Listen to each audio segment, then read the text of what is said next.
All right there. Hello, everyone. It's 5 p.m. in Sydney and 9 a.m. here in Zurich, Switzerland. Thanks very much for showing up today. It's a great pleasure to have all of you here. Let's see if we can get everybody else on the recording here as well. Looks like the panelists are still showing up. Good morning from Spain. Yeah, thanks, guys. Keep the chat coming. That's very good. Yeah, keep it going. This is what we're doing here, right? We can finally talk to each other in very simple ways. So that's pretty amazing. Yeah, so welcome, Soha. This is Soha Rashid. She is an associate futurist with my company, and she is our esteemed moderator. And she is in charge of who gets to say what. Well, not what, but when.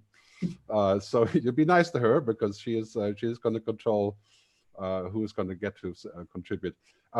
So while we're still waiting for everybody else to turn up here, let me say a couple of things about the controls. Please, for the questions, use the Q&A button at the bottom. Don't use the chat, okay? The chat is really just for all the extra stuff that we may or may not be doing. Keep in mind, we are live streaming on YouTube and recording the whole thing. So whatever you say in the chat or otherwise, or in the questions or whatever is going to be there in perpetuity, right? And of course, Google and Facebook will know everything about you after the session. So use the question button to ask questions. There's also an upvoting mechanism, okay? That means you can actually upvote and not downvote, only upvote everybody else's so that we have the important questions. I see we already have 6 questions. That's very good. All right, all these good messages. Thanks very much, guys. It's really great pleasure to have you here. These are tough times, and I'm very happy we can connect in this way. So any other questions? You can also chat to Soha. She is in the panelist chat, so you can send a message there. And it's great to have everybody here from Australia, New Zealand, China, Asia, and even some Europeans, of course, are here. We're going to share everything after the session on my blog. That's futuristgerd.com. Just look at the blog setting. And of course, a complete audio recording, video recording, the polls, and all those pretty pictures you're going to have, including my amazing background. This is Carl Sagan's, pale blue dot, just in case you haven't realized it. But anyway, so great to be here with you. Let's see, do we have the other panelists here yet? No, I think we should launch straight into, okay, yeah, there you go. Okay, the beauty of decentralized controlling. So this is Ross Dawson. Ross Dawson is a good friend of mine in Sydney, Australia, one of the most beautiful towns in the world, I think. And he lives in Bondi Beach, I think. Lucky you. So hello, Ross. Great to be and of here. course, he's a futurist running his own futurist outfit in Sydney, and so is Shara Evans. We're still waiting for her to return. There she is. Hello, Shara. This is Shara Evans. She's also from Sydney, yes. Another futurist, and it's everybody today on the team is a member of the Futures Agency, my company. We'll tell you about all that stuff later.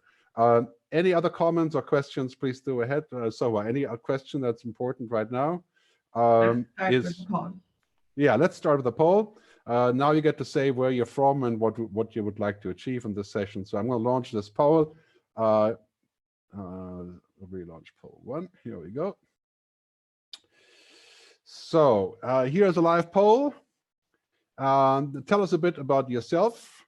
I think it is multiple choice and it's anonymous, of course, again, except for Facebook and Google. So tell us where you're from, and I'm going to share the results in a minute. Are you from Australia, Pacific, Asia, India, Europe, and stuff? So just let us know who you are and where you're working. And we will be sharing the results later of all the polls. And so, we're doing an ongoing series here of what we call digital conferences. There is another one in a week from now. It's on leadership. You can find it on their website, theconference.digital. And then a really special one in 2 weeks. I'm going to have a battle of the minds with a transhumanist, Callum Chase, famous science fiction writer, actually a kind of a friend of mine now, even though we have completely different opinions. That's 2 weeks from now. You can also sign up on the conference.digital. It's also another free event.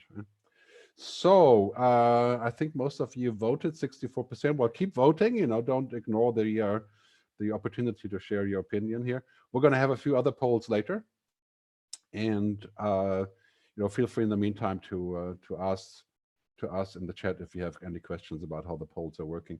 I think I can actually share this poll. Yeah, people are still voting. Keep it rolling. So I think I need to move on with the next thing. So I'm going to end the poll right now. Vote quickly if you are going to vote. Right?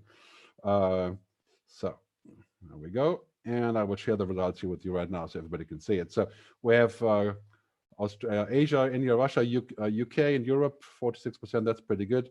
And an interesting result, work and professional services, 42%. Wow, that's pretty high ratio. So thank you. We're going to go back to the polling later. So I will now start my part of the presentation. The way it's going to work roughly, we are going to speak for 7 or 8 minutes each. If we can manage, we usually tend to speak for 40 minutes. So this is fast forward for all of us. So 7 or 8 minutes each, and then you can ask questions on each of the speakers. The running order is myself first, and then Ross, and then Shara. And at the very end, we have a long debate and question and answer session. And we're going to share some various media things as well with you here. Right? So let me start with this. We're living in very strange times, right? I mean, it's quite clear we're living in a world where, we are wondering, like, is it going to be off like this forever, right? I mean, it's like, yeah, everybody is disconnected, right? And we're now living in a world that's kind of looking like this. And Bill Gates said yesterday, it was a really interesting show I watched with Bill Gates, who's a very smart guy, one of my favorite thought leaders. He said that America's looking at 18 months of this scenario. Right? And yeah, I mean, it's pretty dreary. I think we have to say, well, how do we change? How do we adapt? How do we move into a world that's going to look a little bit different? So I want to start by saying, I think this is something that I call the Great Transformation. Right? Some people have said it's the Great Depression, but I think it's a Great Transformation. And my graphic team the other day made this really funny animation to where they are showing us essentially what the souvenir of 2020 looks like, and people are going to think of 2020 as being the time where everything became like this, right? So I think it's a time of great transformation. And one thing that's happening worldwide, you can see that people are collaborating in unprecedented ways. I mean, even ourselves, some 50 people from the Futures Agency, we've never really collaborated in this way. And now we're here, we're talking to each other. Right? And there's also a lot of solidarity between countries. Germany, Austria have sent masks to Italy, and people are doing things that are not necessarily monetarily valued. And we're basically rethinking solidarity. And I think this is a very good start for us. Also, when we think about work, it's quite clear that having those kind of human skills, understanding things, that's being valued again. And of course, value each other. I think we're also going to move into a world where we're going to see Europe step up and become another place of taking advantage of this. I mean, if you're looking at the overall scenario here and which way we're headed, it's quite clear that Europe seems like it's going to take a leading role. Many people have said Europe is in the beginning, but I think it's going to look like this, right? The concept of the United States of Europe, people have been laughing about for a long time, but I think now is the time that we can prove that we can do this. The Eurobonds, I think they're coming. For the future of work, that's also very positive. I think we're going to have a pan-European economy. Huge debate, of course, on how exactly that will be affected and so on. So second point is, we're going to move to a world where it's basically remote everything, right? Where we're going to be able to attend remotely, to go into the cloud, to do things that previously weren't possible. I mean, this is going to be a world that is quite like this, right? We're all going to feel much more digitized. Okay, there's another person here that's not supposed to be here. There you go. Go away. Thank you. So I think in this world, how we're going to connect with each other on augmented reality, virtual reality, that's going to be quite mind-boggling. We'll take a lot of new skills. I mean, even ourselves practicing for this session, right? 3 hours of getting the tech down and all these kind of things. I mean, that's, yeah.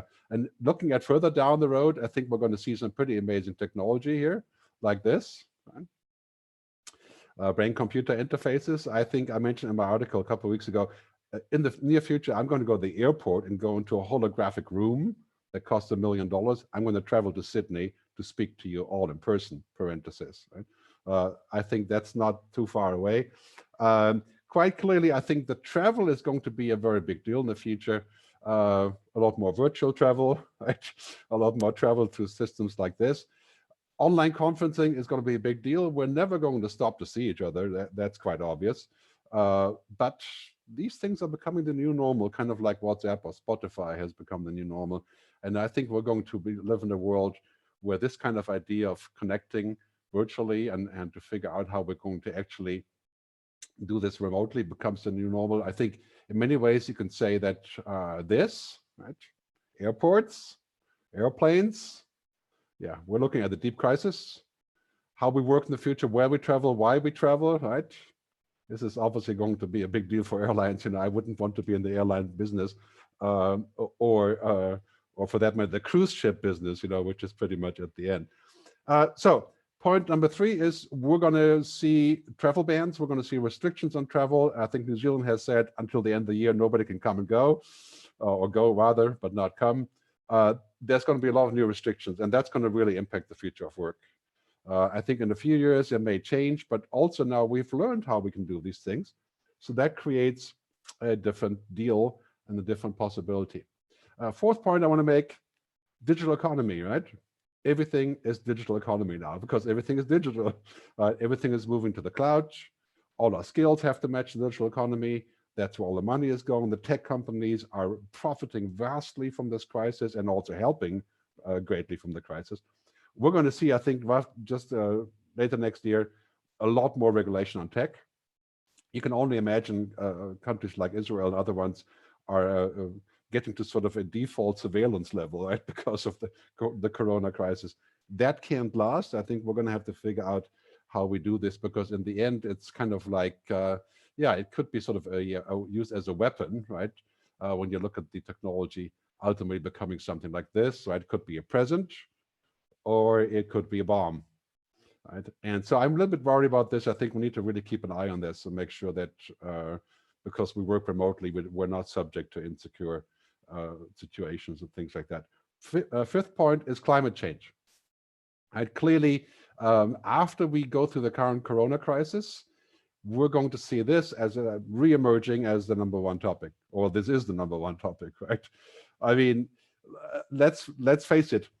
Many people who have denied the fact that corona was an issue were also climate deniers, right? Primarily the Republican Party in the US, for example, right? Neither climate change existed nor the corona crisis. That was the Chinese problem, right? So we need to look at this in the future and say, well, if we can deal with something like the corona crisis, how can we deal with climate change? This is the really next big thing. Adaptive measures will be absolutely huge here, right? And we're going to move to a form of what I call sustainable capitalism. I think that is something that is going to be giving us a new purpose when we talk about work. Right? I call this the quadruple bottom line: people, planet, profit, people, planet, purpose, and prosperity. That's sort of a realignment of capitalism. Al Gore called this sustainable capitalism.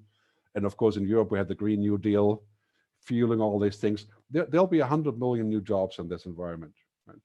Cleaning up energy, shifting from oil. So lots of new work there. I think if you understand technology, understand humans, that's kind of quite clear the new human job. Let me wrap up by saying I think this is our future. Right? These are the things that make us human. These are the things that machines can't do. I call them in my book, Technology versus Humanity, I call this the androrhythms, the human things. Right? And I think this is very important that we figure out how to maintain this, how to teach our kids about those things, because in 20 years, that's what humans do, and machines will do the opposite. Right? The Moravec paradox, as Moravec, the researcher, once said, whatever is simple for a human is hard for a computer, and vice versa. Right? That's the future of work in a nutshell. Don't compete with computers, because computers are getting pretty smart like this. Basically, if you're looking at this scenario, it's quite clear that humans can get to information intuitively very quickly. Like I can meet a person 0.4 seconds later, I kind of know who they are. Impossible for machines. Right? and AI is still circling around the issue. Like for example, I was wondering in this whole Corona crisis, what was the role of AI? Did it help us? Did it do anything meaningful? Yeah, not really. So, those are human decisions that we have to make. I also think ultimately this is the scenario, right? This here is human intelligence. There's about 10 different kinds of intelligence, very important for the future of work. Kinesthetic, emotional intelligence. This is why women are driving the future. This is why we're going to see more women politicians. Also because, these are skills that are sometimes difficult for men. For a lot of reasons, we're focused on the sort of production technology part of things, right? And the computer brain here, right? So very important for the future of work there. So basically on this, I'm going to wrap up by saying I think that technology for us, we must think about two things, right? That's the EQ and the IQ when it's about education.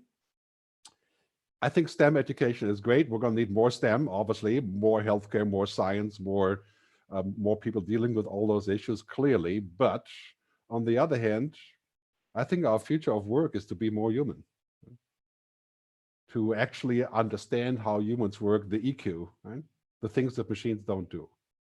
And I think we're going to see that reinforced in this crisis, away from this thinking of productivity and profit and growth and all those things, towards more of a stable world, more of an ecosystem, more collaboration, which requires EQ, not just IQ, right?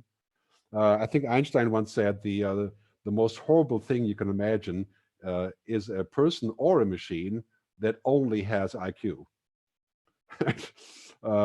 So that's definitely something we need to work on. So I'm going to wrap it up here. I think I would sometimes say, the failure to adapt is failure to exist. And for us, this is clearly a huge challenge right now on this transformative point, where we're saying, well, we need to really adapt to figure out what exactly we're going to be doing in the future. So I'm open for your discussions and your feedback, and I'm going to go back here to the group view. So to the other panelists, do you have any comments, or before we go to the questions? Yeah, don't be shy. Yeah, you can speak up. Okay, well then we take some questions. Do we have urgent questions? So we have, I think we have 3. Okay, let me just take the hand first. Oh, there's a hand. Okay, who's the hand? Yeah, let's take the hand first. Yeah. Okay. So we have somebody raising the hand. If you want to speak, that's Ufuk. Thank you, Ufuk. Merhaba to Turkey. This is a fellow futurist from Turkey. If you want to speak, by the way, raise your hand. There's a hand raise tool.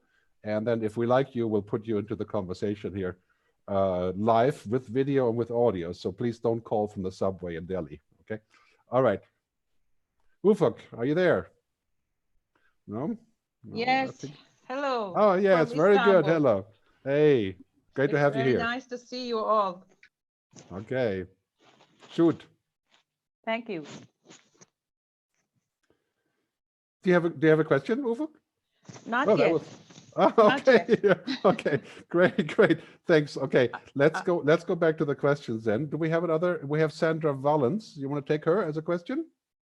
Sandra, are you ready to roll? Okay. Soha will pipe you into the conversation, and then maybe Sandra Valens can join us. Yeah, there you go, Sandra. So you're live on YouTube now. There's about 500,000 people watching you. Okay, go ahead.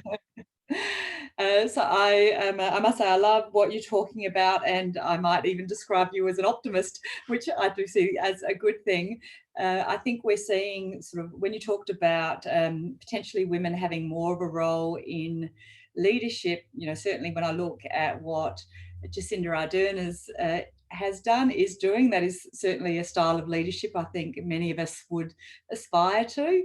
But I do wonder, when we get to the other side, there is a lot of people who want to control power, and the road for women in leadership has been really tough. And I really would like to think that what you're saying is true, but I do think, there's a lot to lose for many people, and how will they respond to that potential and that difference? So I like your optimism. I really hope that it comes to play for both the planet and women, but it's hard to, I know that has been a very slow path to making improvements there. Yeah, I totally agree. Let's have some of the other panelists answer on this. Shara, you want to chime in on this? Just unmute yourself, please. And you're ready to roll.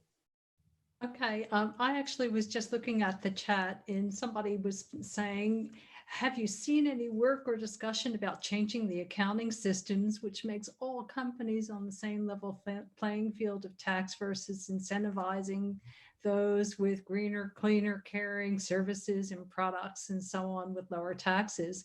And that really goes, I think, Gerd, to your point about climate change being the next big thing that we're going to have to grapple with. And I can see that as a steamroller coming. In fact, if coronavirus hadn't impacted us the way it has, that was actually my plan to be a huge topic of research for me for 2020, looking at alternative energies and ways that we can start to claw back all of the harm that we've done to our beautiful blue ball in space that all of us are clustered on. Yeah, interesting point. Yeah. If I can chime in for a second, there's 10 billion people are working in the oil economy, oil and gas, right?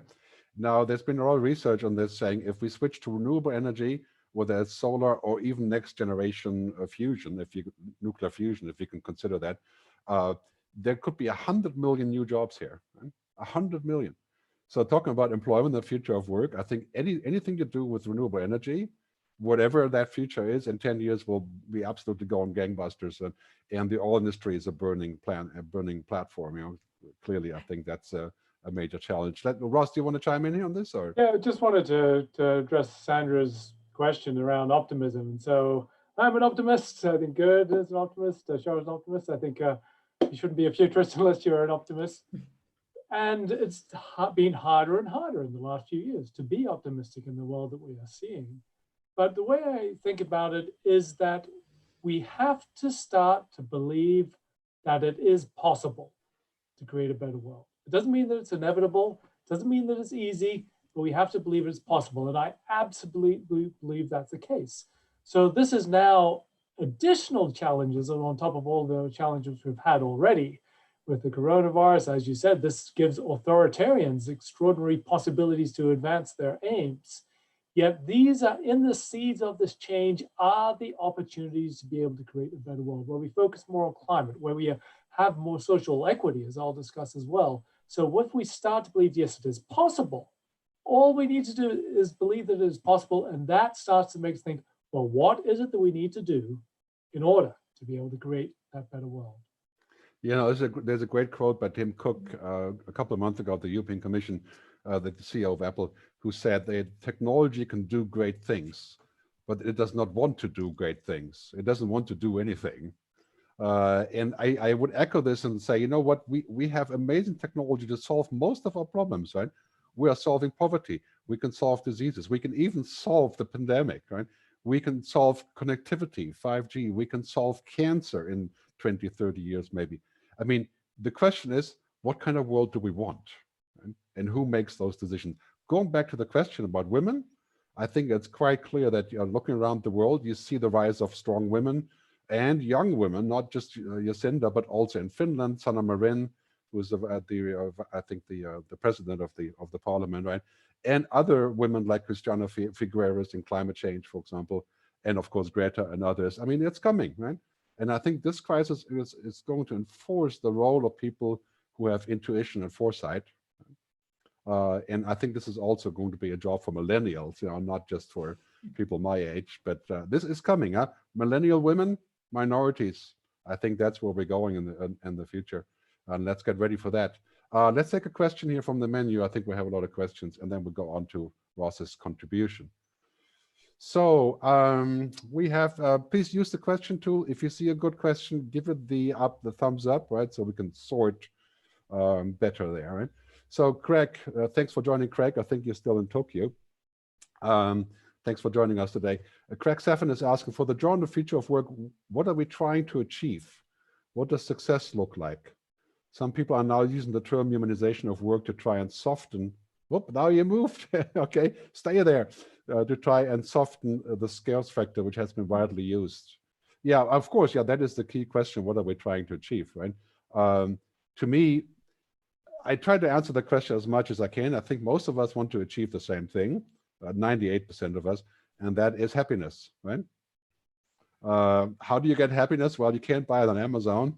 and it can't easily be delivered through some government program, right? It's a larger story, but I think when you're looking at priorities like this on a global level, most people want to be human. They want to have human rights, human abilities, right? And they are pursuing happiness. And I think this is ultimately the goal, of course, when you're looking at, again, what New Zealand is doing in this crisis, decisive, focused on happiness, giving money to the people who really need it.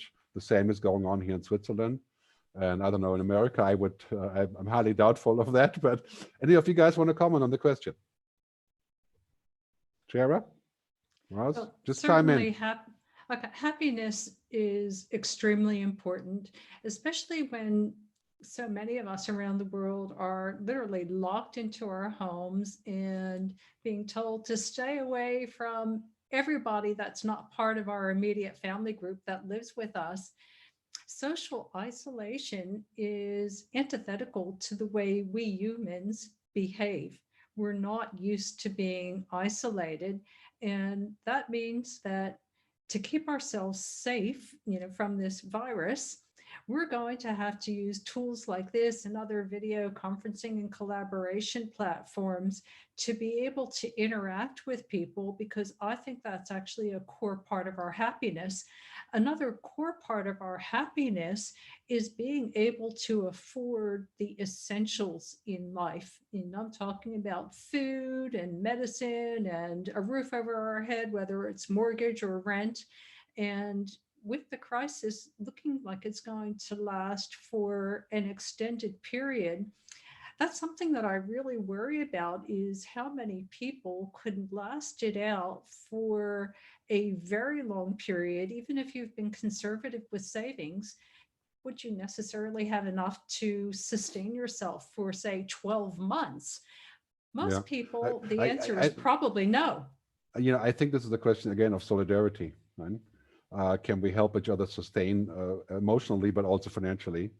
And the countries that are solidarity, where that is in the center, like tends to be most European countries, really, hopefully, can sustain longer. Ross, you have a comment, or please just go ahead and. Yes, this is one of the, I see this, in the past I've talked about polarization, and there are these diverging paths. And one of the fundamental directions now, or one of the polarities or the choices we have are, will we move to greater collaboration and cooperation internationally? And there's hopeful in terms of scientific collaboration, in terms of collaboration in terms of the crisis, this will happen. But of course, more recent trends have been in fracturing, in terms of the decoupling of economies, the battles between US and China, and this breaking apart. So these are the choices we face. It is potential that, as we'll see in UK break off, we'll have some more of that happen in Europe, that we'll see more and more fracturing. But again, this is an opportunity for the cooperation, the collaboration, and I don't think it's inevitable either direction. Yeah, I think this is really an existential question. If we can collaborate, we'll survive. If we don't, we probably won't survive. We'll be taken over by the AI in 25 years. And we're going to go to other planets if we have enough money, because then we can do the same again. Soha, do we have another good question? Some important question? Can you pick one, please, for us? Yes, so I'll go with the first question. I wonder how much we, wealthy and educated, project future scenarios based on our particular experiences. What does the future look like for the poor and uneducated? Yeah, good one. Thank you. Of course, we are privileged just by the very fact that we are here. Who wants to take this? Well, just a quick frame on this is that the divide. And this, so again, this theme of polarization. In a networked economy, when we start to have power law distributions, that does accentuate divides. And we've seen that in terms of wealth equality. We've seen obviously a clear line in terms of digital access and divides. There's a lot of the United Nations Development Program goals. We are actually getting some pretty decent advances, not in all of them, but in many of those. And this is, again, at the heart of humanity, is being able to make that inclusive wealth, inclusive participation, inclusive growth. So this is every decision that we need to be making is framed around those who are disadvantaged, either between nations and also within nations. Yeah, I personally think this is a huge challenge. I mean, it's quite clear that the distance is humongous. I mean, we have 4G, 5G networks here, and most places in Africa, you can have 3G or Edge, or you can send a text message, and that needs to change. I think it really is a question of us contributing. For example, I think if we have technology like the smart city, Internet of Things, we need to give it to those places without a license, right? We need to give them technology to actually go ahead and we have to spread the benefits of technology much better than we are now. And clearly, of course, this is another thing, not just the virus, but also climate change is taking the toll on the poorest people. Right? I would totally agree on that. And that is absolutely something that we have to address. Inequality, in my view, is also the major reason for terrorism, obviously, globally. So that's a hefty question. Do you want to say something, Shara? Yeah, I was just going to add in, last night I was chatting with a woman in Africa, and one of her big concerns was that so many people in her country do not even have internet connections at their home. And that means that they can't even work from home, even if they were capable of it, because they don't have the infrastructure already in place. And in the midst of the pandemic, you're not going to suddenly start rolling out infrastructure. So in the fullness of time, I think we can pitch in and help with this digital divide. But in the midst of the crisis, it's going to become more pronounced in the shorter term. Yeah, going back to the question, I would welcome participation of people from all over the world in these events. Right? Clearly, we are desperately looking for people who will contribute, who are not, older white people or older white men for that reason. I mean, now we're lucky, right, to have a more of a mixed panel now, but we're open to that. So if you have suggestions, please fire away via email and introduce us to people. We do have a hand raise. So shall we take Luca Pocari and see what Luca wants to say? So tell us who you are. Hello. And yes, hello, Luca. Thank you. Hi, Gerd. We are in chat, you remember, since time. No, now, Gerd and the audience, I just have this question. Coronavirus is really changing our habits in these months, no? And now the point is that I really appreciate your optimism, even for the future work, for the future humankind. The question is, the more we delegate to online, virtual, digital such tools, softwares, and all this stuff, the more we lose actually our humanity, in my opinion, because we would simply hide our natural human approach to everything by meeting, by speaking, by interacting face to face. So how do we manage this then? Yeah, I share your concern, but then again, I would say, because I'm doing this with people now, it makes me much more likely to want to meet them. It's also interesting. I do a lot of these things, and then when I go to an event, then I say, "Oh, it's you, Luca. Yeah, we met on the Zoom call, right?" And the more we digitize, the more we want to connect. I think this is the human thing, and we're not going to stop connecting because we can talk online. I mean, look at dating, right? You can do Tinder, or you can do date without Tinder, but Tinder is different. It's not the same as dating. And people are still doing the fundamental things between humans in a very much a real-time way. We're not quite at the movie Her yet, right? We fall in love with the OS. But I always say, we have to not just connect, we also have to protect, right? We have to protect what makes us human. And I think we need laws, regulations, social contracts, and how we deal with each other to protect what makes us human, which means mystery, privacy, serendipity, discovery. And we also need laws that says, you can't be fired because you're not willing to put on the AR helmet or something, things like that. I think we're going to need some protection there. Sometimes I say we need a human protection agency, like an EPA for humanity.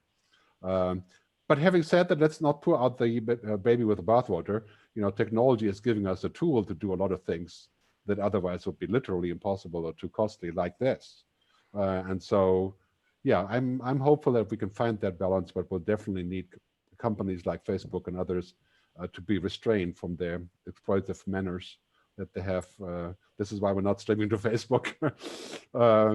But it's something that I think remains to be seen. I think we should go to the next presentation. And it's interesting, by the way, to note that the way we are presenting has also changed a lot. Ross is doing the same thing with the fancy background stuff, which is good. So we're all learning and trying to to find a way forward. So Ross, thanks very much, and please take it away.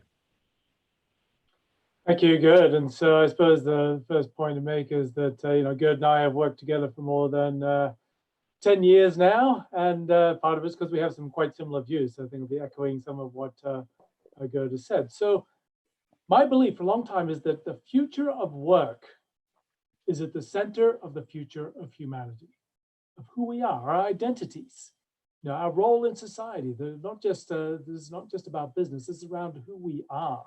So on top of all of the uncertainties about the future of work, we now have the overlay of this pandemic. And this is creating all sorts of extraordinary uncertainties. How does this change in the future of work? And I think that I need to take a deep breath. And these is where the tools of the futurist and the methodologies and the approach of the futurists are extraordinarily relevant. And one of the key questions is, what is it that changes and what is it that stays the same? And that's all of us. We all need to be our own futurists, to put our thinking caps on and consider, well, what is it that might change from what we thought before? What is it that is new? What is this different? And what is it that will stay the same? So it's probably worth just coming back to my humans in the future of work framework. Much of my work for a long time has been the humans in the future of work. And I'd just like to run through this very quickly before thinking about what it is that might change in this world. So part of this starts from the disruption of work. And of course, we have connected work and we have automation. So we have virtual teams, you have virtual work, service marketplaces and so on, crowdsourcing. And we also have automation, where we have machine learning, all of these other things which are starting to play a role in being able to create what it is in the future. And so from the disruption of work, the question becomes, what is the role of humans? And I believe there's three core things: creativity, imagination, expertise, and relationships. And there's the intersection of these that gives us a place for this insights into how humans will play a role in that future. So this becomes a different world where humans still have an important role. That's what work is. And it starts to look at, well, this is the new ways in which we need to structure work. Coming from, of course, the design of work, looking for how do machines and humans complementary? How do they fit together to be able to create roles? Be able to look at them, having all work involve learning to make it fluid, and to say that high performance organizations are going to look very different, but focused on culture, on alignment of values, on what it is that brings people together to be able to create these organizations. So from here, what we can say is that some of these existing trends are accelerating. So if we think about what are some of the trends that are accelerating, the very obviously that of remote work. This is not a new trend. In fact, we work remotely. Some organizations for a long time have existed entirely in virtual work. Now this is becoming something which is accelerated to an extraordinary degree. Many of those organizations are already working online, are easily able to do that. We're also seeing that, in fact, many organizations that haven't stepped their toes in the water, suddenly leaping forward, learning, being able to do that moving forward. One of the other key trends, we look at the domains of automation. One of them is anything in terms of customer contact. So fast food, we've already seen acceleration of fast food kiosks, and being able to go in, be able to buy food without being able to interact with anyone. And so this is, well, again, this acceleration of existing trends that we've seen before.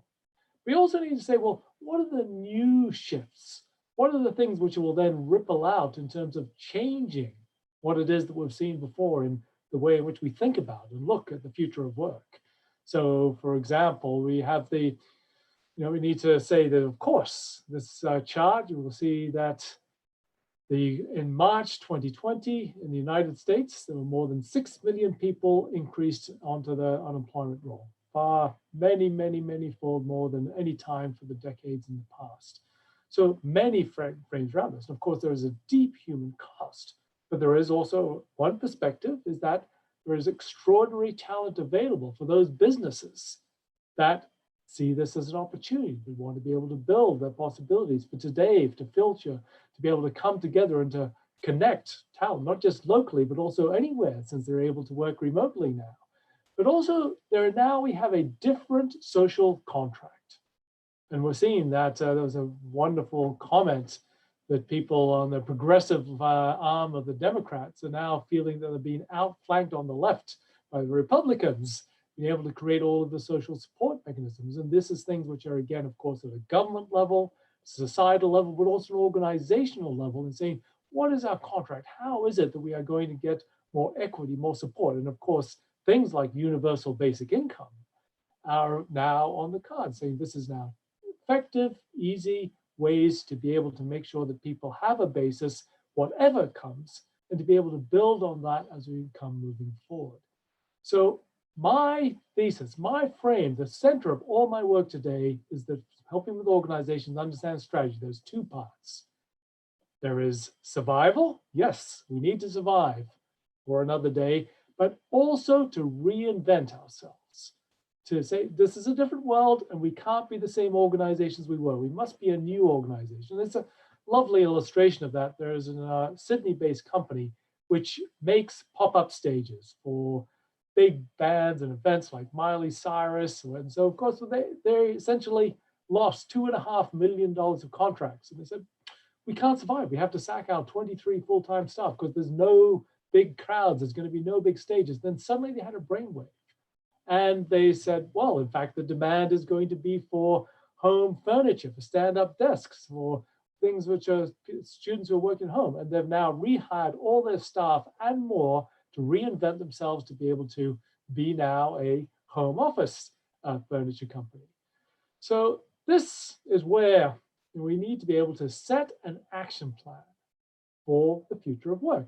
This is not something we can watch unfold. We need to be progressive, proactive, and be able to see the shape of how things will come moving forward. And part of that is to be able to create some scenarios to understand. That's a deep part of my background, is the scenario planning, to think what different things that happen. But the core of that is vision. You must have a vision of what it is you want to create, what the world will look like. And that is hard work. But unless you have an idea of what the future looks like and the vision of what you want to be, you're not going to be able to create that.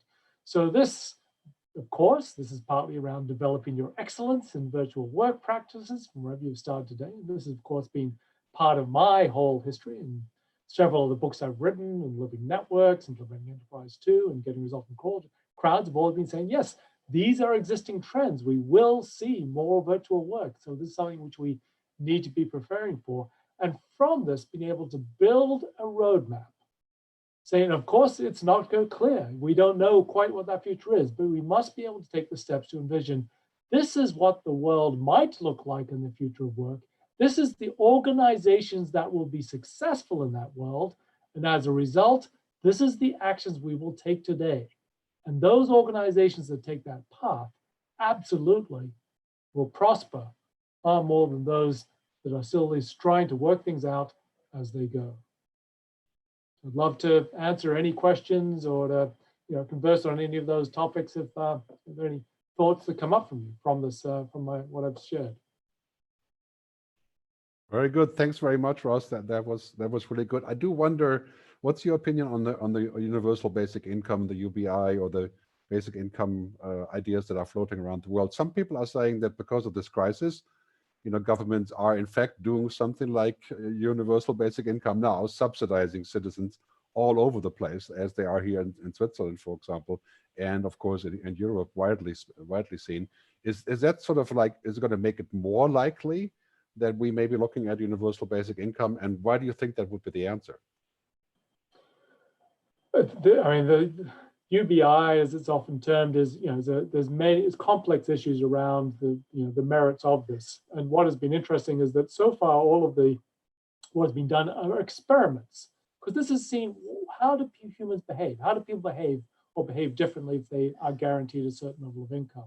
And some very interesting results from experiments in Finland and parts of California and Canada and New Zealand and so on. So now we are, again, sort of in a way advancing that, those experiments today. These are all short term.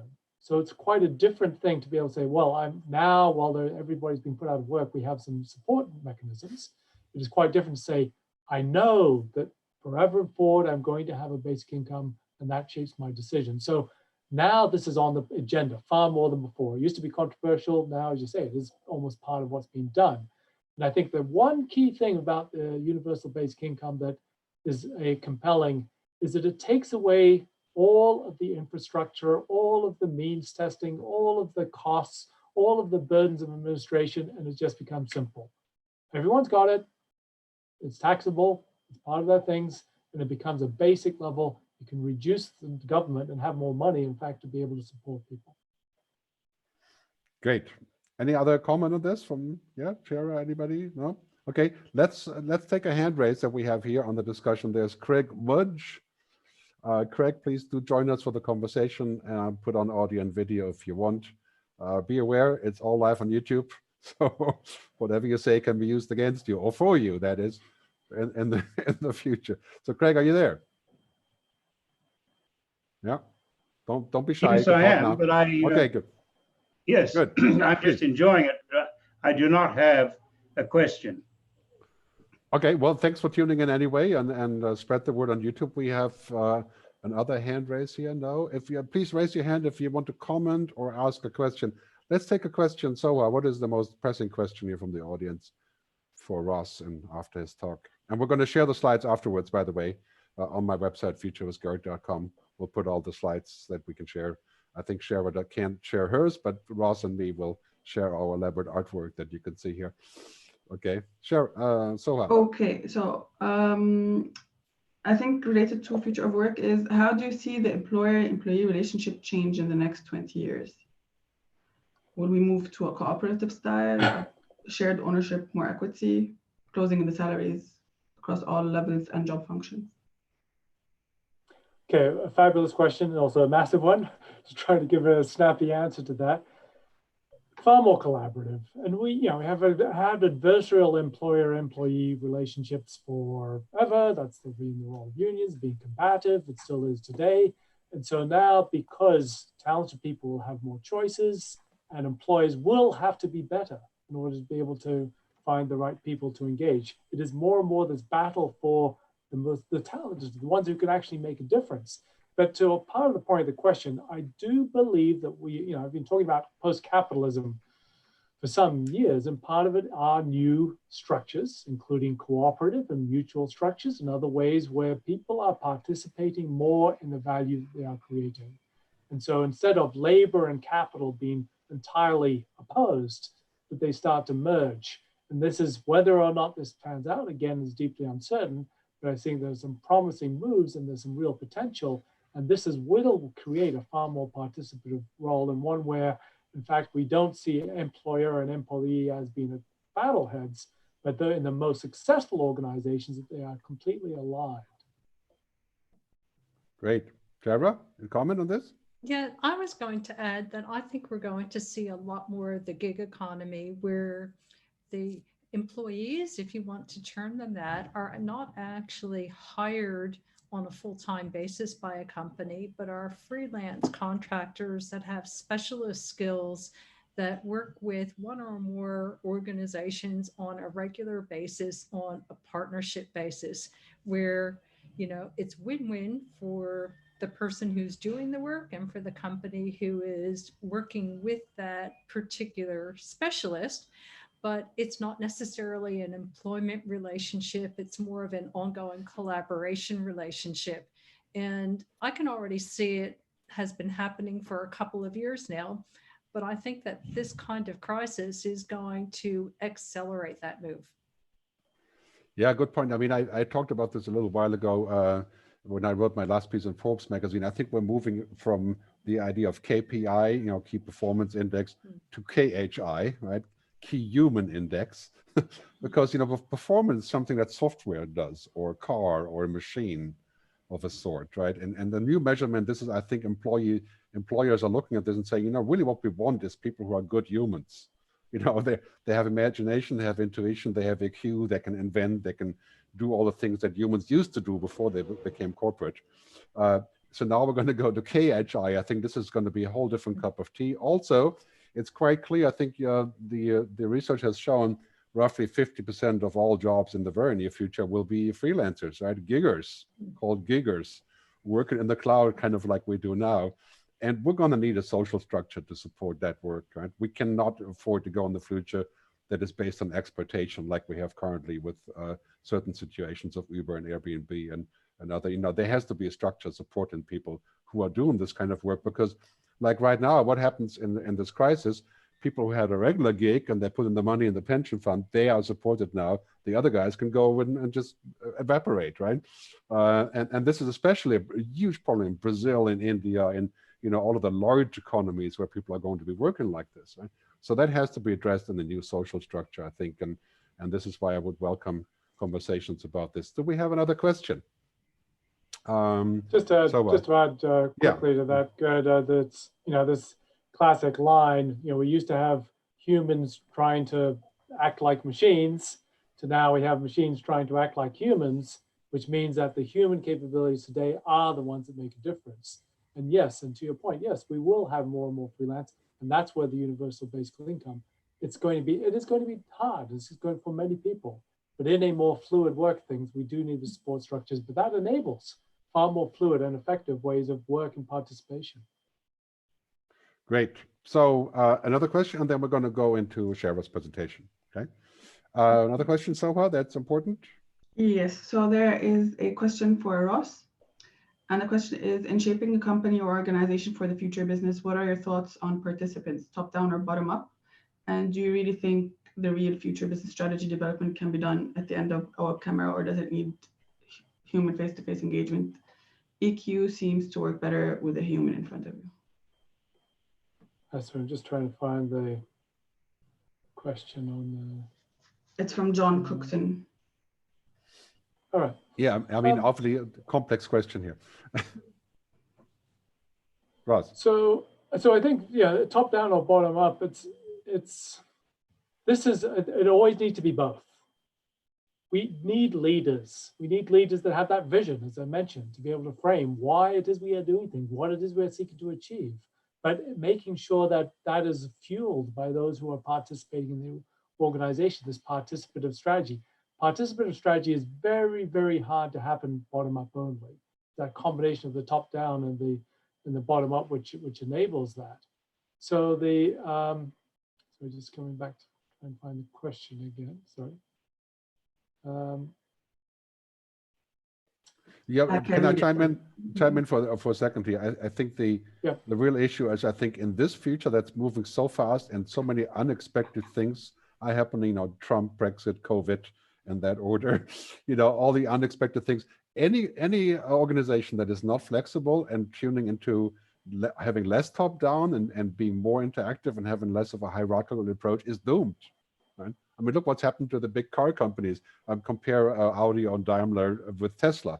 It's like, it's a whole different world. And I think this is something we have to keep in mind when we think about the future of work, to bring that into a new organization. And what's mentioned earlier, I think culture, this is all about culture, right? I think Peter Drucker said something very similar once, and I would adopt Peter Drucker's proverb by saying, I think culture eats technology for breakfast. The transformation is not about technology, it's about how our culture changes. Yeah. And this is ultimately what the whole thing is about, of course. Ross, you want to continue on that vein? Or? I think we'll probably flip over to Shara now. Yeah, okay. So let's, Shara, please enlighten us with your presentation. Thank you. Okay, give me a second to get to my screen, and then we will be sharing this momentarily. And Right. I'd first like to thank Gerd and Ross for having me as part of this webinar. You've both been friends and colleagues for many years, and it's my delight to be part of this. Gerd, you talked about the great transformation, and without a doubt, that is exactly where we're at, and it's been brought on by things beyond our control. When I've been talking about the future of jobs over the last number of years, the first thing that people usually ask me about is, what's the impact of technology on our business and on the people in our business? Is automation going to take over the world? Are we all going to be done out of jobs by AI and robots? And today, because of coronavirus and the state of the world, the question is more like, will I actually have a job tomorrow? What we are seeing without a doubt is that there are certain industries that are really thriving in the current environment, things like Zoom and other video conferencing and collaboration platforms. Healthcare workers are front and center. The whole delivery supply chain is front and center. But we're going to get past this crisis, and then we're going to start to need to think again about the impact of technology and automation on how it will impact our everyday life. And there will be a lot of new jobs of the future, but they're not necessarily going to be the same jobs or the same daily routines that we have today. One of the brand new jobs that I came up with just a couple of days ago, thinking about what's happening in the world, is something that I'm calling a black swan scenario planner. Because if you look around the world and you see the reactions in different countries to what's happening with the COVID-19 pandemic, every country is taking a different way of handling it. And nobody has been prepared for something that is a disaster on a global level. And frankly, I think that we as a society really need to think about scenarios that can be problematic for humanity on a global level. A pandemic is one of them. Climate change is another one. Something like a solar flare or an EMP that takes out our electric grid, wow, we would just be in the dark ages. So this is going to be a really important new job. And these kinds of people will consult to governments, corporations, and even individuals. Another new class of job that's already starting to become very prominent is this whole field of artificial intelligence and robotics. If you have skills in these areas, you will be employed for the foreseeable future, no matter how smart AI gets. And there are so many different things that AI covers. If you look at my speeches on this topic, you can find a whole lot more information. I'm not going to go into the details here. But one of the fundamental things that's important to convey right now is the way that AI learns is through two basic mechanisms: machine learning and deep learning. And this involves taking massive data sets of all kinds of information, feeding it into algorithms, and then having those algorithms make decisions on this data that may or may not be good data. So one of the new jobs of the future is going to be an AI trainer. And this will be a person or group of people that literally uses techniques such as reinforcement learning to help AI start making better decisions and to weed out the bad data and social biases that are inherent in these big data sets. Equally important when we think about AI and robotics are issues pertaining to ethics. And all you have to do is think about the impact of driverless cars and a scenario where you've got an unavoidable accident of who gets killed, the person in the car or the pedestrian, and you can begin to see where ethics is going to be a big part of it. Robots are going to be extremely important too, and there are techniques there called imitation learning, where you'll have humans in virtual reality suits showing robots how to do things by controlling them from virtual reality. These will be big new jobs. But equally important is something that I'm calling the privacy guardian. And Gerd and Ross, I think you both touched on this a bit in your presentations. Right now, we have given away so much data about ourselves, either by choice through social media, by collection of either government agencies or websites that we interact with or visit. And especially now during the current pandemic, we're seeing government, rightly so, looking at GPS data from our phones and trying to match it with the outbreak of coronavirus to help us to understand what the correlation of where we're at and where the outbreaks are, and using artificial intelligence. But cyber security has to be part of this, and privacy has to be part of this.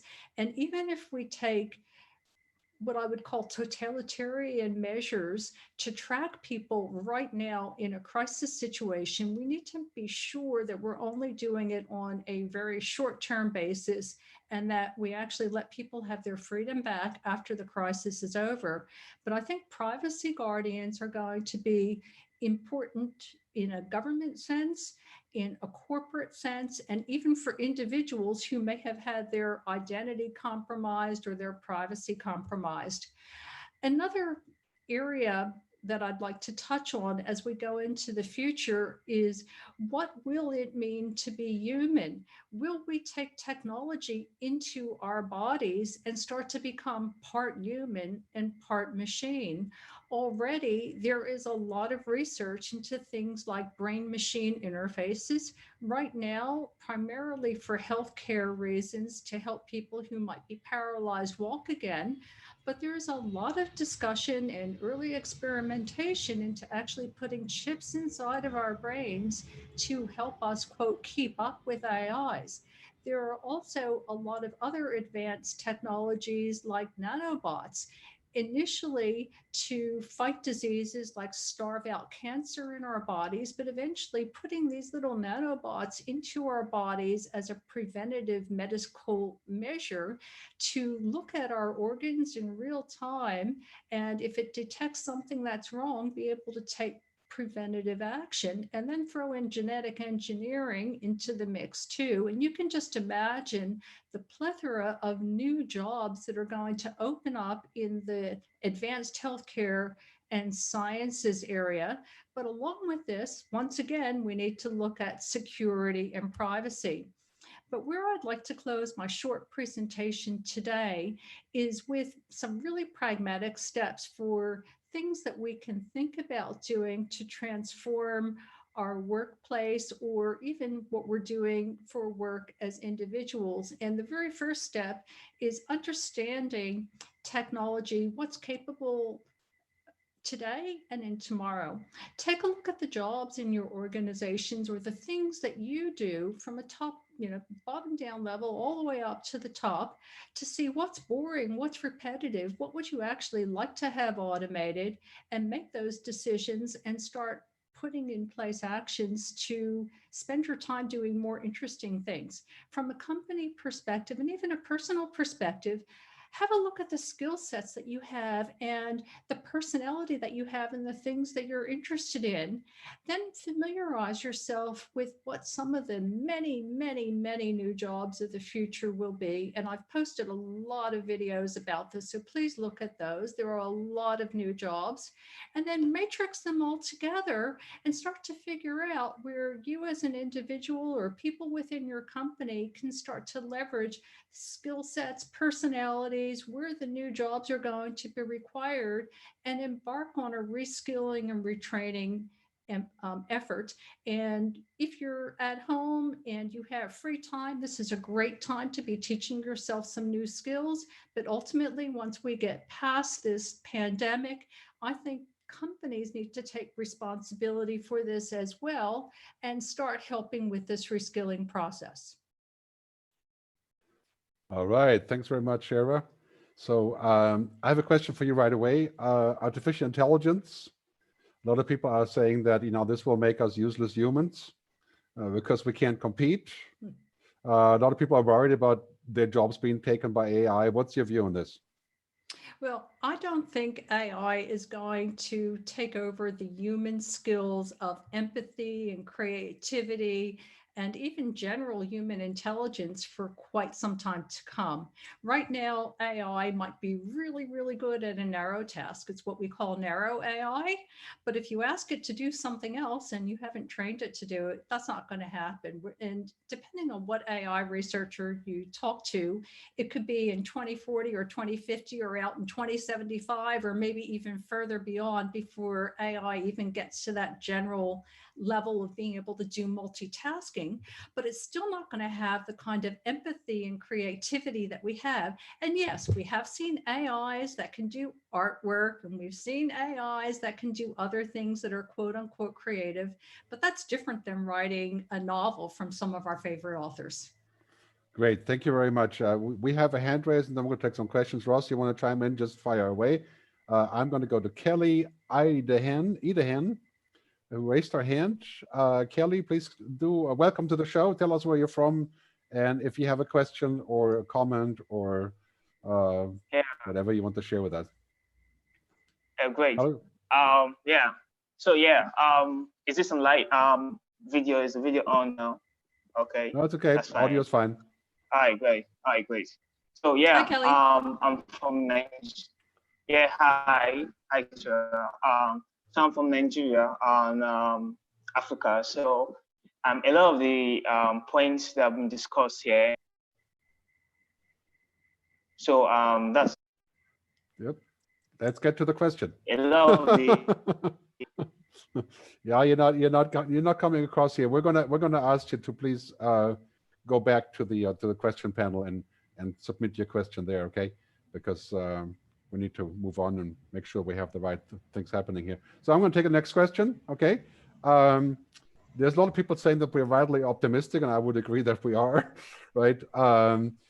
There's one really good comment here from Chantel Love, who says that given the Edelman research and trust, in particular the lack of trust in the establishment, political establishment, I think that means, where do you think we'll begin to place our trust? I think this is the key question, especially now with the Corona crisis. Yeah, let me take the first step and then I'll pass it on to Ross there, right? Here in Switzerland, it's really amazing to see. I mean, I'm a German citizen, but I live in Switzerland. I'm also a Swiss citizen now. It's amazing to see that people actually trust government here in Switzerland, right? I mean, it's like they say the government will do the right thing, and they're going to tell us that we can go out and not go out, and we don't have an issue with following those orders because there's trust in government, and that's very unusual, I think. That's also because of our sort of liberated, a wide-scale open democracy and direct democracy and so on. But without praising Switzerland too much, I think this is the key question: who do we trust in the future? And I think we have to trust people, not technology, right? And the story of the future should not be told by IBM and Microsoft. They make technology, right? The story of the future needs to be told by people and envisioned by people that we can trust. I think trust is not something digital that we can just, click a button, say trust or like or so, right? Trust is something totally human. I think that's really important. I take the view when it comes to sharing my data of trust no one until they've proven that they're worthy of my trust. I'm a privacy advocate full on, and I don't share personal information and get very upset when companies ask me to send me things by unencrypted email. And it happens every single day from authorities like healthcare authorities and others. And I just think, my gosh, are you not at all aware of cybersecurity and hackers? You're asking me to send things like the equivalent of my social security number or my Medicare number or other very sensitive information that can lead to ID theft by unencrypted email. And you're meant to be a trusted organization representing the government or a big medical institution or whatever, and you've got no concept. And I think until organizations take cybersecurity and privacy seriously, it's going to be very hard for people to want to trust them. Great. Ross, please. You want to chime in? Right? I mean, the trust issue is fundamental. And I think there's quite different natures to individual trust and institutional trust. Institutional trust has been eroding, and I see it's very difficult that that's going to come back. What could potentially be a substitute for that is to trust in distributed organizations, where they are built in terms of their constitutions or structured to be open source, to be not have any, to truly express collective opinion. So it becomes the nature of an institution, but one that is designed to be democratic, to be impartial, to essentially have respect for others. And there's an entirely new organizational form. We've seen a few whiffs of that. There's Lumio and similar ones in New Zealand or other distributed organizations here and there. But this is a new possibility, and I think a necessity. We build these democratic, distributed, open source organizations that can be ones that we can merit our trust, because otherwise we won't be able to move forward as a society. There's a great comment here on the chat that's saying not everybody lives in Switzerland where you can trust the government. I couldn't agree more. I'm very lucky to live here.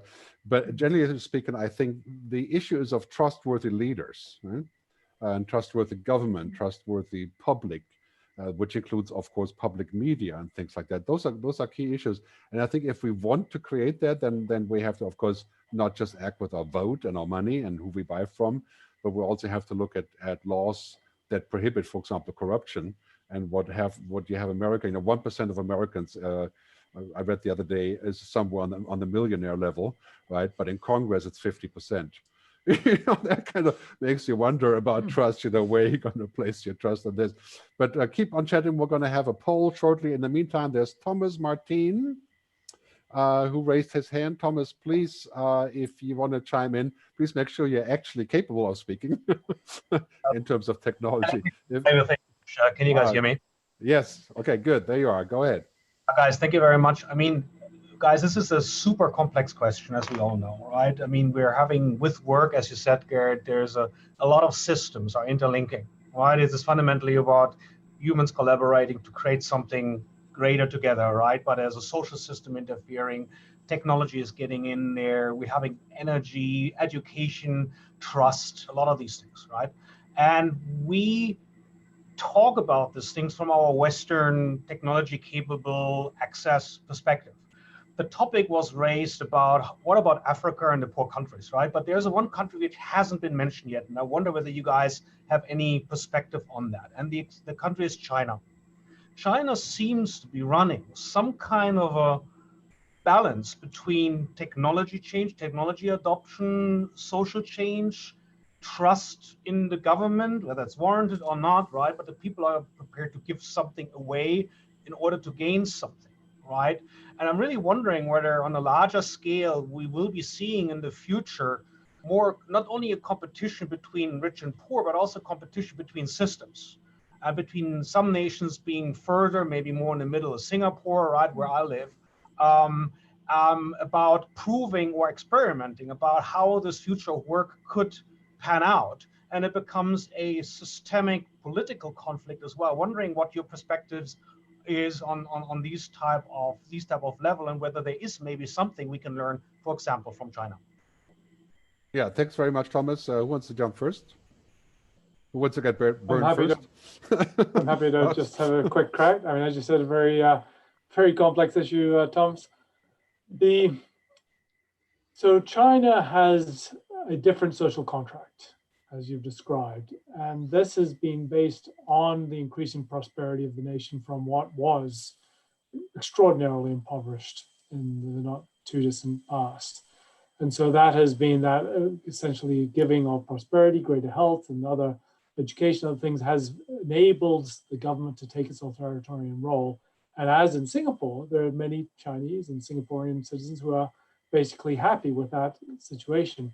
Now, there is cultural differences, which mean those models will not work being taken wholesale into other nations. There's different value sets, but there will be increasing competition. And this comes back in what it was often described as the US-China tension and the fundamental value sets. China is looking, of course, as America has been, to be a cultural imperialist, to be able to take its culture and values as well as its economics into other countries.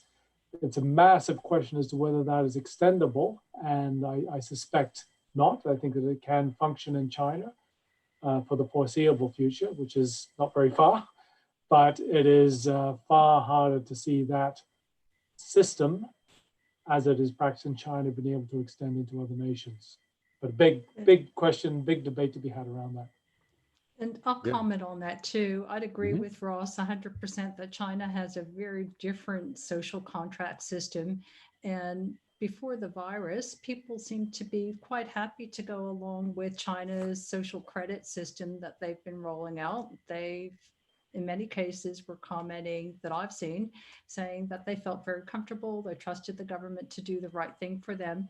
What I think will be really interesting is to find out the sentiment from people on the street in China post-coronavirus, whether that same level of trust in government action remains in line with what it was before the pandemic, or whether there's a shift. But I think that there's yet another model that we might find rising up. So right now, our model is nation states, and we have different types of governance within the nation states, but there's the possibility of a corporatocracy rising up, because we're already seeing huge global corporations that have income that's higher than the GDPs of many industrialized nations. And if I extract that out into the future, say in the 2040s, when we start doing space travel for real and space exploration, I can see that it's likely to be the private sector that establishes colonies on the moon, on Mars, or maybe in space stations or on other planets. And we'd actually have corporations ruling these exoplanetary extensions to planet Earth. And how that's all going to work is very much up in the air, but it's something for us to think about as a future scenario. Yeah, so I mean, thank you, Shara. This is, my view on this is pretty straightforward. I think for the next 5 years, it's going to get worse before it gets better, right? I mean, this ominous map behind me, of course, is vastly simplified here, right? Okay, there is corporate capitalism, right? That's America. There's social capitalism, that's Europe, right? And then there's state capitalism, basically, yeah? In a very simplified way. And I think these things are clashing now. And you can see the result of the Corona crisis is that who is better at reacting, right? Very hard to say from the outside because we don't know what the numbers from China, how real they are and how real they not are. We don't know how Europe is going to perform in the long run, right? Lots of questions about having enough solidarity or not. But, I'm watching China very closely on this. My view on that is in the next decade, we're going to have to deal with global issues, climate change being first, energy, right, communication, all of those things that hunger and poverty and food and and genetic engineering. If we don't collaborate, then none of these things will actually matter, right? Because none of us are going to get to the finish line. So anyway, let's move on to Ross. You want to say something? I saw you breathing there, but no. Okay, if you want to talk, just chime in. We have a bigger question here, 13 upvotes from Harpreet Dhingra. Thanks very much for chiming in here. Moving to sustainable capitalism sounds very optimistic, but how will the transition look like and how can we best prepare for this? That's not exactly on the topic of work, but let's take it anyway. Any of you guys want to jump on this? Sure. This is the big question. It's, I've used the phrase post-capitalism as a sort of a handy way to be able to say what happens beyond our current phase of capitalism. And again, massive topic. I think just one of the key things is the metrics. What is it that we measure? And we are not just measuring money, of course. So we can understand, or things like health or happiness or the quality of the environment or many other degrees of social engagement. These are things which we need to understand and to measure and to optimize for. And there was a wonderful phrase I heard recently saying corporations, companies, the economy is designed to optimize something. And at the moment, what it is optimizing is basically financial success. The capital can build on itself. So we need to build a different system whereby we are measuring different things in order that we can build a system which optimizes the things that matter to us. Totally. I mean, I mentioned this earlier, this idea here, how we're going to get there. I think sustainable capitalism is a business model, right? It's the business model of the future. This is not about, being liking other people or some ephemeral ideas or an ideology or anything. This is the only remaining business model. I think if we stay on the extreme capitalism model, we're going to destroy ourselves, right? We're going to replace humans with AI and we're going to go to other planets. And before we know it, we'll be gone as a species. So I think this is actually the only way forward. And also, I think there's a huge amount of money in all the things that have to do with sustaining our planet, sustaining other people. Right? I mean, there's a huge amount of money in healthcare. I think we're going to see a huge boon of investment in healthcare, of course, going forward. And we have to put the money in. So the question is really what we want, right? Going back to what I said earlier, we want a world that provides this sort of idea of general collective happiness, right? or do we want a world of 5,000 billionaires, everybody else behind the barbed wire fence? I think this is what it comes down to. I think there's one other possible model that some people may adopt, and that is developing self-sustaining communities that are off-grid communities. They may be connected to the rest of the world through telecommunications, but essentially what they would be doing is forming self-sustaining communities of people with a variety of skill sets. And instead of using money as the mechanism for paying people to do a job, everybody in the community pitches in based on the skills that they have. And it's more of a barter system than it is a capitalistic system. And we may very well see that sort of scenario develop sooner rather than later, especially if the pandemic lasts for a very long time. We may find groups of people that start to band together for survival initially, but then decide to continue the community and grow it. Yeah, I'm totally with you on this. I think this is not a question of cultural optimism or wannabe utopian future. I mean, we can gauge what's happening around the world. It's pretty much we're going to get on the same page, or there won't be a page. That's how I look at it. So let's take this is a good time for taking a poll here, because the next poll actually asks this question. So this is the poll, right? What do you think about the future? The poll should be live now. Is it live now? Yes, here we are. So now you can vote, please. What do you think about the future? You can have multiple choices here, right? So you can basically say, okay, the future will be great, it will be not so great, and so on. So please just go ahead and vote. I think you can see it, right? Is it live? Yeah. So yeah, no, it's not. That's not live. No. Okay, let me show just 1 second. This is, of course, let me relaunch the poll. Okay, here we are. Okay. Yeah, starting with technology, that's our chief mission these days, to figure out how all that stuff works. Yeah, I mean, I love Zoom, but some of these tools are counterintuitive, right? Or rather, let's say we have a pretty steep learning curve to undertake here. We're just poor futurists who are not usually that close to technology. So please give us a good vote on this. I want to see what your viewpoint is on the future. Obviously, we're a bunch of optimists here, but having said so, I think it would be good to figure out where you're going to think this is going. So please keep voting. Yeah, don't be shy. In the meantime, I will change my background to contribute to the debate. Let's switch back to gallery view here.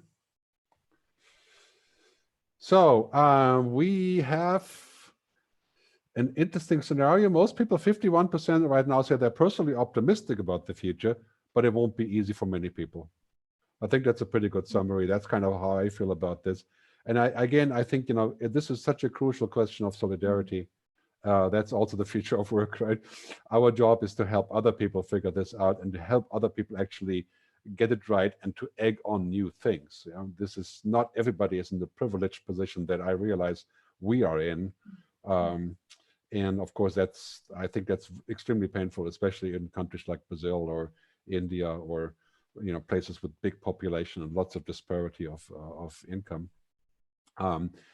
Yeah, we have, okay, the future is utterly unknowable. Yeah, that's also good. 9% of people are saying the future is utterly unknowable. It does look like that's the case. I mean, who would have predicted this? Certainly not some AI that gave us some impact. While the poll is running, I want to invite you for the next conferences. The conference.digital shows all the next shows. Next week, leadership. The week after that on transhuman versus human. That's going to be very good. And at the end of the month, we have a very special new thing that we're doing. It's called the Future Show. And it'll be also on Zoom. There will be a special announcement about this in a slightly different format, more like a talk show / town hall meeting. So stay tuned for that stuff. Maybe while the poll is running, most people have voted 70%. Shara, can you tell people quickly about where they can find out more about you? Well, first of all, my website, sharaevans.com. I have a blog where I have a lot of articles. If you go to my media page, you'll see all kinds of interviews that I've done. In my keynote speeches, I've got lots and lots of full-length videos that you can watch. So please feel free to indulge in the content. Great, Ross. Same, rossdawson.com. Pretty easy. Lots of resources, blog, videos, frameworks, book chapters, a lot of, all the details of my work. So lots of, and actually a lot of futurist resources for those who are interested in the futurist profession. So plenty there to browse if people want to go to rossdawson.com. Thank you. Yeah, great. I'm a futurist, Gerd.com, and of course my fabulous book, Technology versus Humanity, is now out in 12 languages, Tech versus Human, Tech vs Human.com. I'm going to end this poll. We'll share the results later because I want to get to the end of it. I think you've been very patient. Just a quick one to show you what has voted.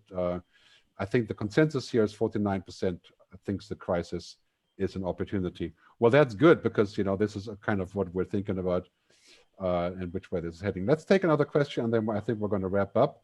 And we're going to have a final poll about how you like this event, so it can help us make it better in the future. No raised hands, that's good. So we have Corey McGovern, David Epstein's book, Range, about the increased focus on specialization and how limiting that is. What do you see as the role of specialization in the future versus having a breadth of experience and skills? Great question. Thank you. Who wants to jump on this? Yeah, well, that goes to a lot to my work in the sense that, I often say that either you're a world-class specialist or you're a commodity. And that's true, and increasingly true. As we become deeper and deeper, knowledge, faster pace, we do need to have an area of specialization. But of course, that requires collaboration. The more specialized we are, the more collaboration we require, and that collaboration requires the context. So a lot of people have heard about the T-shaped manager. They've got depth and breadth. I'm reframing it. I'm just trying to find out what the name of the shape is. And so a thumbtack is what I'm currently working on, where yes, you've got depth. You must have depth in some or one or more areas of expertise, but you must have multi-dimensional breadth as well, to be able to understand context, to be able to collaborate effectively with others. But being the generalist without having any specialist things is, I think, not possible to get to. You need to have some kind of foundations for it, and is very, very, very hard to sustain. I'm very fortunate in that I am a specialist, but I have that's built on the past, having had many areas of deep specialization. So I agree on that we need the breadth, but specialization is not, it can't stand alone. Great. Let me show in a little slide here. You see what this is the role of AI in jobs in the future, and this whole idea of what's happening. I think it's quite clear that the jobs that are commodity jobs, they will be replaced by AI. I call this the end of routine. And the jobs that are less routine and less specific, right? They're the ones that are growing because they're impacted by AI in the reverse way. And I think one thing we have to say about what's happening with jobs, of course, is it's really because everybody has a different talent, right? Not everybody is the same, and some kids must study science, and other ones must be musicians, and it's very hard to say. I think generally speaking, to be a good mensch, a human, I think that's a universal skill that will get you a job pretty much anywhere in the future. That to me is the first objective, because to compete with this, yeah, I don't think that's going to work for us in the future. So I think we're pretty much at the end of this here. Let's see if we have a burning question. So do we have a burning question? We have 32 other questions.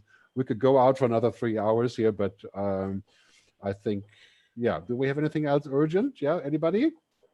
From my side, no. Yeah. Okay, so we're going to keep the questions. We're going to take screenshots, and you can continue with the questions. Okay, here's the final poll. Please do stick around for the poll, because we'd like to know how you enjoyed this. And so let's take this live here. Okay, so simple question: how was your experience during this event? And we're trying to make this so good that you can't resist to tune into us, on every single day. Just kidding. Not every day. Let's say once a week would be good. So please do vote on this.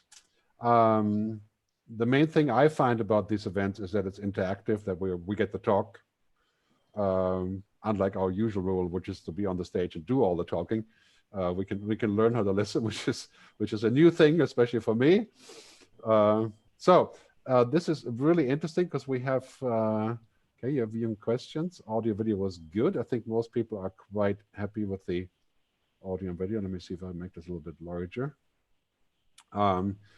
So I also want to thank Zoom for being a partner of this show and allowing us to bring that many people in at the same time and do all that fancy stuff that Zoom is doing. I've tried many other platforms, but at this point, this is the least painful. So let's have a look. I think I'm going to share the poll as well. So this will be on the website, futurewithgerd.com. We're also going to publish the links and the audio and the video as well, probably within an hour or so. And 44% of people enjoyed it very much. That's good. We did have 11 people saying the audio video was not so good. Yeah, of course, this is what we get for everybody being online at the same time. Right? This is one of the key challenges of being on a system like this. So do keep voting, please. Yeah, Gerd was amazing. No, that question isn't in there. I'm just kidding. The speakers rocked. Right? That was good. Thank you very much. You can keep saying that, right? It was great to get this feedback. So I'm just going to close it here because I think we have used up our time. So thanks very much. I'm going to end the poll, and you can review the poll at some other time. I want to thank very much Ross Dawson in Sydney and Shara Evans also in Sydney, and Sarah Rashid, our moderator in Turku, Finland. I'm in Zurich, and I look forward to doing the next show with you, and I look forward to your feedback, and thanks very much for coming around. See you later. Stay safe. Fabulous pleasure. Thanks. Bye. Bye.